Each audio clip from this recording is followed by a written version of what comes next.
I don't know about you, but personally, I would rather have the fate of our nation in the hands of a bunch of New Yorkers than in the hands of a bunch of Floridians.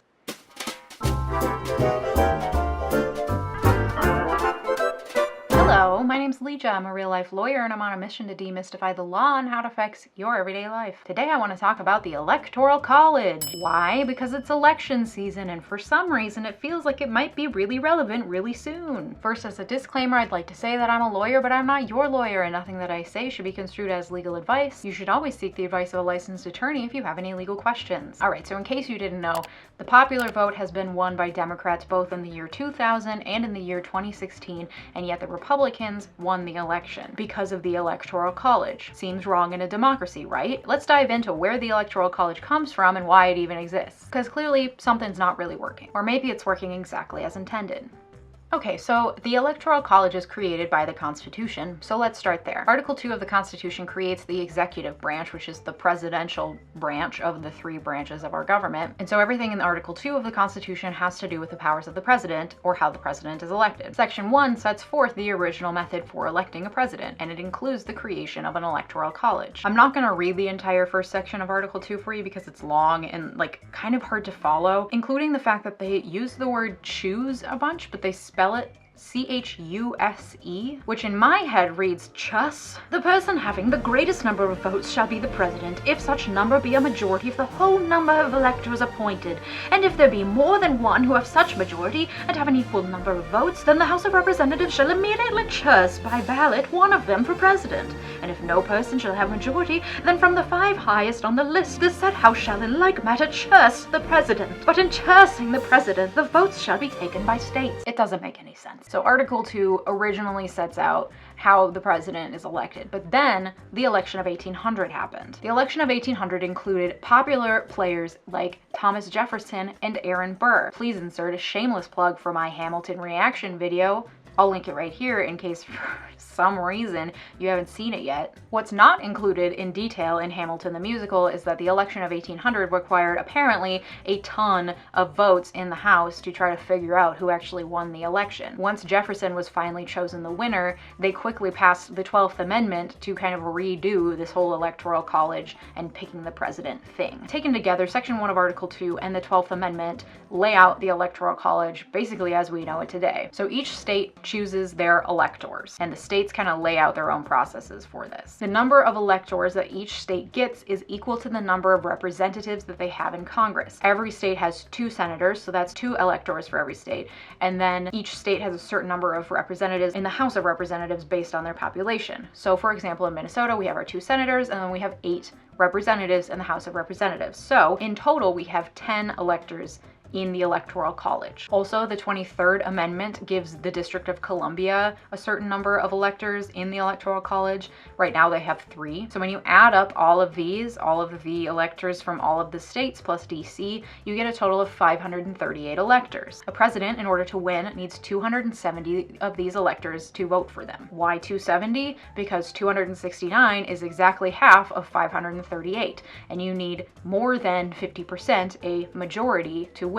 So 1 more than 50% is 270. This is your friendly reminder that US territories have no electors. So Puerto Rico, for example, has to put up with all of our bullshit and can't vote for a president. So whichever candidate wins the majority vote in each state, all of the electors for that state then vote for that person. So a person could win 51% in Minnesota, for example. So instead of getting 5 out of 10 or 6 out of 10 of our electors, they get all 10 of our electors. In 2 states, Maine and Nebraska, this isn't the case. In those 2 states, 2 of the electors are chosen in this way, and then the rest are apportioned based on the popular vote in each separate congressional district. But for the majority of the country, whoever wins the majority in a state then gets all of the electors of that state. States require that the electors pledge that they're going to actually vote for the person that has won the majority vote in the state they're representing, but there's always the danger of what's called a faithless elector who will go to the other side or vote for someone totally random. For instance, in the 2016 election, Colin Powell got 3 electoral votes. He wasn't running. Then on the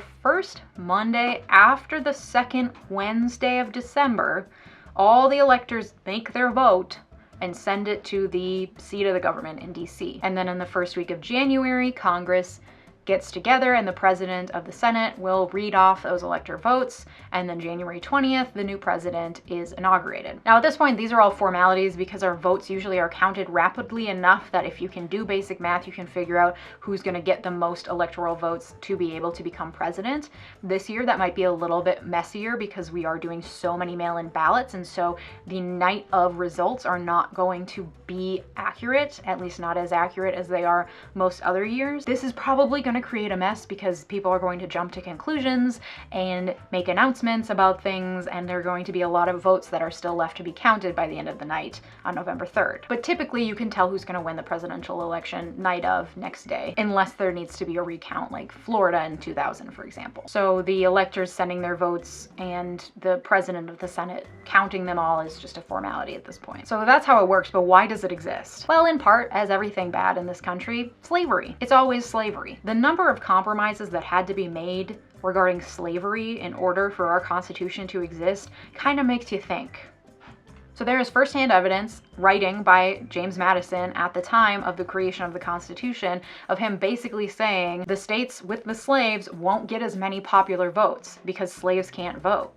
We already made the 3/5 compromise, which, if you will remember your whitewashed history class, was where the northern states compromised with the southern states by saying, hey, the way we're going to determine the number of representatives you get in Congress is we're going to count all your white people as the population, and then 3/5 of your slaves will also count towards your population. And this made the southern states happy because it meant that they got more representatives in Congress because they had a ton of slaves. So it was a compromise in order to just get this document written and passed. The creation of the Electoral College is an extension of the 3/5 compromise. It was basically saying southern states don't want the presidential election to be based on the popular vote because their slaves can't vote, and so they will get fewer votes. And so we're going to base it off each state's representation in Congress, because then the southern states will shut up and we can just get this document passed. That's at least in part an explanation of why the Electoral College exists, and it's something that I really hadn't heard of before doing this research that feels really important to talk about. There are other reasons why it was passed though, and there are people who weren't slave owners or proponents of slavery,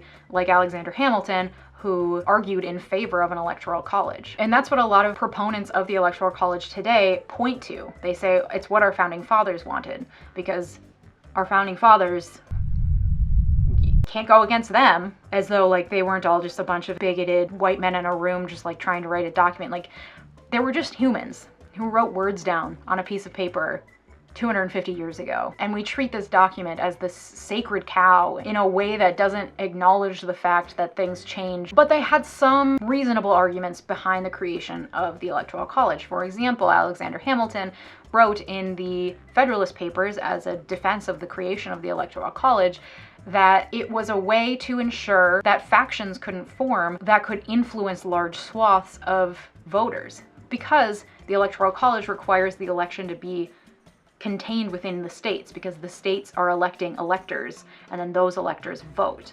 So people aren't getting together in rooms and scheming. The problem with that argument though is that this was the late 1700s. It's the year 2020. We have the internet. Clearly factions can form very easily and there's a lot of scheming going on. So that argument doesn't really hold up in the way that modern day elections are held. Proponents of the Electoral College also argue that this ensures that the power of the election stays in the states and isn't centralized in the central government, or isn't centralized only in the large cities, meaning in this theory that candidates would only feel the need to appeal to large metropolitan areas like New York City, for example, in order to win the popular vote, and then rural places, states with smaller populations, states where the populations are spread out really far, would be ignored by candidates because they just would need to win these large cities in order to win the popular vote. The problem with that argument, though, is that under the Electoral College system, instead of having the candidates only trying to appeal to large cities, they are now only trying to appeal to the random swing states that sometimes vote blue and sometimes vote red, like Ohio and Florida. I don't know about you, but personally, I would rather have the fate of our nation in the hands of a bunch of New Yorkers than in the hands of a bunch of Floridians. I'm just saying. People also argue that the Electoral College protects the two-party system and prevents a bunch of third-party candidates from coming in, as would be possible in a popular election, and taking votes. So it becomes the fact that fewer and fewer votes are necessary in order to win the presidency. But that's assuming that this two-party system that we're in is actually serving us well. There are arguments on both sides of that, but I feel like there's a lot of people who don't feel as though they're being adequately represented or their voice is being heard when they have to choose between one of two parties, and that's it. Also, we are the only country in the world that uses a system like this. There are tons of other democratic countries who have come up with other systems that don't completely discount millions and millions of votes just because in that state the candidate didn't win the popular vote. So in Texas, for example, which has 38 electoral votes, 4 million people could vote for one candidate, but the other candidate could win and get all 38 of those votes, and those 4 million people's votes just wouldn't be counted. So it completely negates so many votes and does not protect the will of the people in the way that other democratic countries have figured out how to do. Okay, so there are people that are for and against the Electoral College, and there's a lot of people that feel like it kind of negates their ability to really make that much change in this country because it negates a lot of the will of the people in this country, as is evidenced by the fact that more people voted for Hillary Clinton in 2016 and more people voted for Al Gore in 2000, and yet we got Bush and we got Trump, two of the dumbest presidents in US history. So what can we do about it? Not much. Move away. New Zealand sounds nice. As I said, this thing is written into our Constitution. Amending the Constitution is a pain in the ass. As I said, Article 2 has been amended before in the 12th Amendment and again in the 25th Amendment, but it's hard to pass an amendment here, again because this document is treated like this sacred cow by design. You need to have 2/3 of the House, 2/3 of the Senate, and 3/4 of the state all in agreement over something in order to be able to amend the Constitution. I don't know if you've looked around recently, but no one agrees about anything here. There's not much consensus about anything in this country at this point. And there have been 700 attempts to rewrite this part of the Constitution and get rid of the Electoral College, and they've all failed. And with all of the other things that are happening in the world right now that make it feel like it is constantly on fire, I just really can't see that quantity of people coalescing, building a movement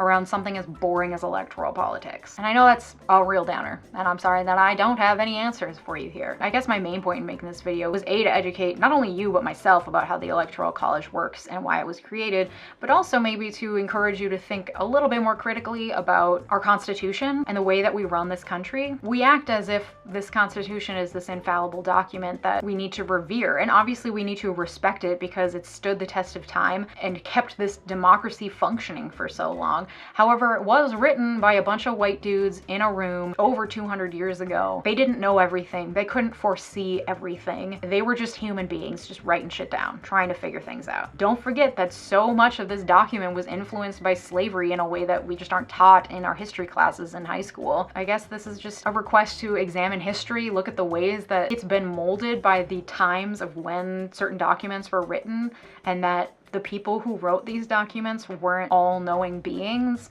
and that sometimes change is good if scary, and that maybe, just maybe, as a country we don't have it all figured out. I'm sorry this video was a little bit of a downer. I didn't really intend for it to be, but I hope that you learned something. I certainly did in researching this.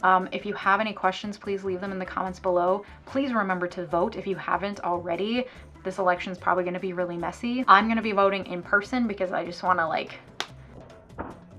see the action, and by that I mean it's going to be like 5 little old ladies sitting at tables in this suburban event center that I'm going to go to, but you know, thrilling stuff. If you found this video informational or entertaining, please give it a thumbs up. Hit that subscribe button if you want to hear more from me. Thank you so much. Don't forget to vote. Have a good day. Goodbye.